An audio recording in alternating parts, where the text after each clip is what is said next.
5월 24일 월요일 하나님의 말씀은 출애굽기 21장 12절에서 27절까지 말씀입니다. 제가 하나님 말씀 봉독해 드리겠습니다.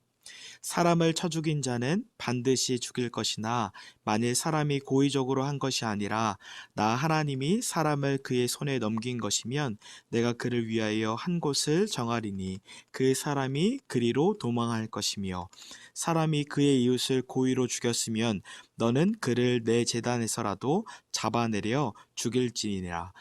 자기 아버지나 어머니를 치는 자는 반드시 죽일지니라. 사람을 납치한 자가 그 사람을 팔았든지 자기 수하에 두었든지 그를 반드시 죽일지니라. 자기 아버지나 어머니를 저주하는 자는 반드시 죽일지니라.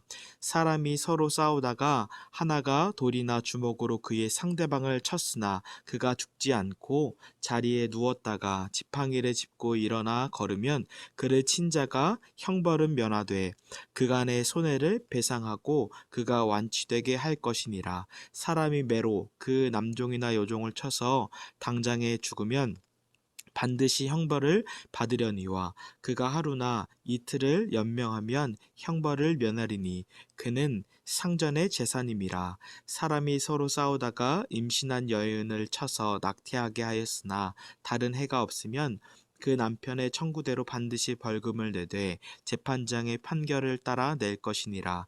그러나 다른 해가 있으면 갑되 생명은 생명으로, 눈은 눈으로, 이는 이로, 손은 손으로, 발은 발로, 된 것은 된 것으로, 상하게 한 것은 상함으로, 때린 것은 때림으로 갚을지니라. 사람이 그 남종의 한 눈이나 여종의 한 눈을 쳐서 상하게 하면 그 눈에 대한 보상으로 그를 놓아줄 것이며 그 남종의 이나 여종의 이를 쳐서 빠뜨리면 그 이에 대한 보상으로 그를 놓아줄지니라. 아멘. 우리 출애굽기 20장은 너무나 중요하고 우리가 잘 알고 있는 십계명 율법에 대해서 말씀했다면 오늘 월요일부터 금요일까지 큐티의 내용 출애굽기 21장부터 23장까지는 율법의 세부 사항에 대해서 말씀을 하고 있습니다. 그래서 이 법에 대한 내용이 많아서 우리가 큐티하기에 조금 딱딱할 수 있지만 그럼에도 불구하고 이 말씀을 통해서 하나님의 세미한 음성을 듣기를 주님의 이름으로 축복합니다. 오늘 본문 말씀은 크게 두 단락으로 나뉩니다. 첫 번째로 출애굽기 21장 12절에서 17절까지 말씀은 일반 범죄로 사형에 해당하는 죄목들의 규정에 대해서 말씀하고 있습니다. 그래서 살인, 부모를 폭행하고 저주하는 것, 그리고 유괴에 대한 내용에 대해서 다룹니다. 두 번째 단락은 출애굽기 21장 18절에서 27절까지 말씀으로 상대방의 신체에 상해를 입힌 경우 보상에 대한 규정에 대해서 말씀을 하고 있습니다. 싸우다가 다친 경우, 상전이 종을 매질하다가 죽은 경우, 싸우다가 임신한 여인이 낙태하는 경우 등 이 법적인 내용들을 다루고 있습니다. 먼저 12절부터 17절까지는 사형에 해당하는 범죄입니다. 살인했을 경우, 부모를 저주하고 폭행했을 경우, 그리고 유괴했을 경우 법적인 사형에 해당하는 범죄를 규정하고 있습니다. 그래서 이 12절에서 14절 가해자의 아주 치밀한 계획성과 의도가 아주 확고히 증명됐을 경우에는 반드시 죽이라라고 말씀합니다. 그러나 13절에서 고의성이 없이 실수로 사람을 죽인 경우에는 살인죄가 적용되지 않습니다. 제가 한번 13절 말씀을 읽어드리겠습니다.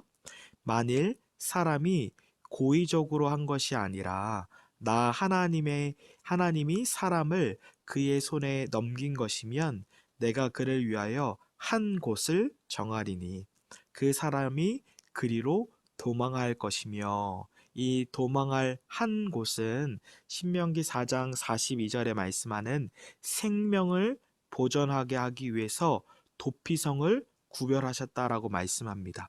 이 도피성 제도는 허물과 죄로 완전히 죽었던 우리, 이 살인자와 같이 우리의 죄를 그 십자가에서 대신 지시고 죽으신 예수 그리스도를 예표합니다. 그래서 우리의 이 생명을 보존하기 위해서 한 곳으로 아주 신속하게 달려가라고 하는데 그것이 바로 예수 그리스도입니다.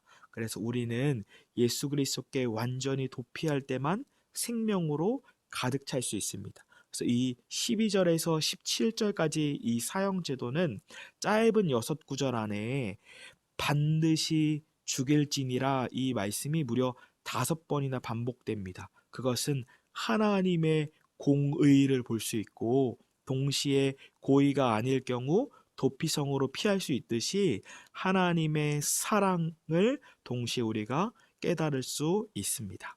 그리고 15절과 17절에 부모를 치는 자, 그리고 부모를 저주하는 자는 반드시 죽이라라고 말씀합니다. 이 저주하는 것은 우리가 잘 알고 있는 5번째 계명의 부모를 공경하라라는 말씀과 완전히 대조되는 것입니다. 나이가 들고 재력이 없는 부모님을 돌보지 않고 방치하는 것, 그것은 하나님의 말씀을 우습게 여기는 것이고 그에 따라 반드시 죽이라라고 말씀하고 있습니다. 그래서 어떤 한 목사님은 이 코로나 시대가 오면서 코로나가 교회의 문을 닫았지만 동시에 가정의 문을 열었다라고 말씀했습니다. 이 말은 초점이 가정에 있는 것이죠. 그만큼 우리가 소홀히 했던 가정이 얼마나 중요한지 다시 돌아볼 수 있는 시간이라고 생각합니다. 우리는 교회에서도 사역하고 섬겨야 하며 동시에 가정 사역, 가정에서도 사역하고 섬김으로 부모님을 공경하고 배우자를 사랑하고 자녀를 사랑으로 양육해야 합니다. 그런데 우리의 단순한 사랑이 아니라 예수님의 사랑으로 부모님을 공경하고 예수님의 사랑으로 나의 배우자를 사랑하고 예수님의 사랑으로 우리의 자녀를 사랑해야 하는 것입니다. 그리고 두 번째 큰 단락 18절에서 27절에서 사람이 다투다가 신체에 피해를 주었을 경우에 발생한 임금 손실과 이것이 완치될 때까지 치료비를 보상해야 합니다. 제가 23절에서 25절 말씀을 읽어드리겠습니다.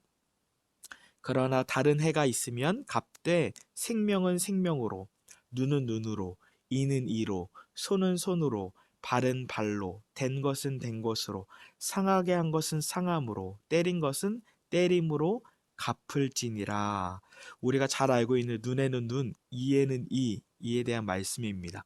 그런데 한번 잘 생각해 보시면 이 말씀은 예수님의 정신과 정반대인 것 같습니다. 출애굽기 21장은 눈에는 눈, 이에는 이, 반드시 하나님의 공의대로 심판하라고 말씀하시는데 우리가 잘 생각해 보면 예수님께서는 죄인, 원수를 향해서 용서해라, 사랑해라 라고 말씀하십니다. 이것은 무엇이냐면 출애굽기 21장은 율법의 세부 사항이며 법적인 내용이기 때문에 가해자, 그 피의자에게 눈에는 눈, 이에는 이, 하나님의 심판, 공의, 그것에 대한 내용이고, 그러나 예수님의 가르침, 원수를 용서해라, 원수를 사랑해라 이 말씀은 피해자를 향한 말씀입니다. 그래서 요즘 드라마들을 보면 악인들을 향해서 복수하는 내용, 그것이 아주 많이 나오고 사람들은 그것을 통쾌해 합니다.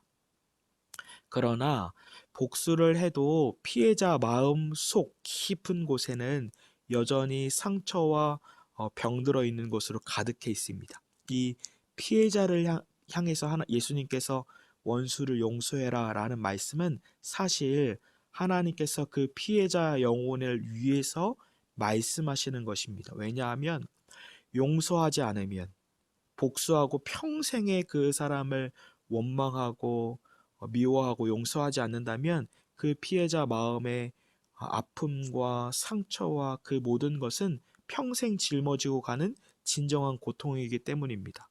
그러나 우리의 결심, 우리의 다짐, 우리의 노력으로는 절대 원수를 용서할 수도 사랑할 수도 없습니다.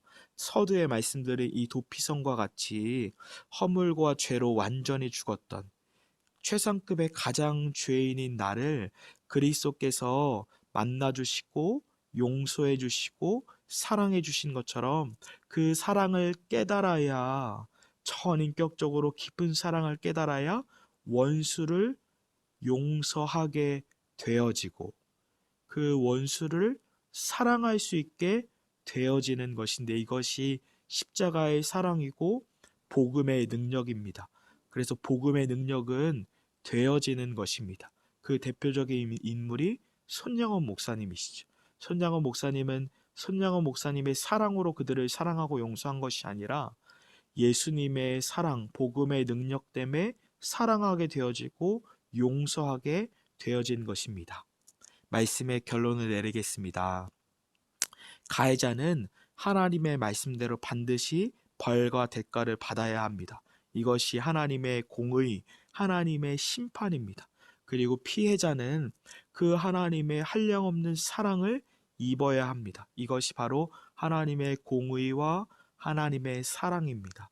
저는 구체적인 적용으로, 혹시 우리의 마음속 깊은 곳에 누군가를 향해 미워하는 사람, 용서하지 못하는 사람, 원수와 같이 싫어하는 사람이 있다면 주님께, 주님, 제 사랑으로 그들을 사랑할 수가 없습니다. 예수님의 사랑을 부어주셔서 예수님의 사랑으로 사랑하고 예수님의 사랑으로 용서하고 그렇게 변화될 수 있도록 복음의 능력을 우리에게 허락해 주십시오라고 기도하는 하루가 되었으면 좋겠습니다. 제가 기도하겠습니다. 하나님 감사합니다. 이 일반 범죄 사형 제도를 통해 또 상해의 보상 규정을 통해서 하나님의 공의와 하나님의 사랑을 깨닫게 하심을 감사합니다.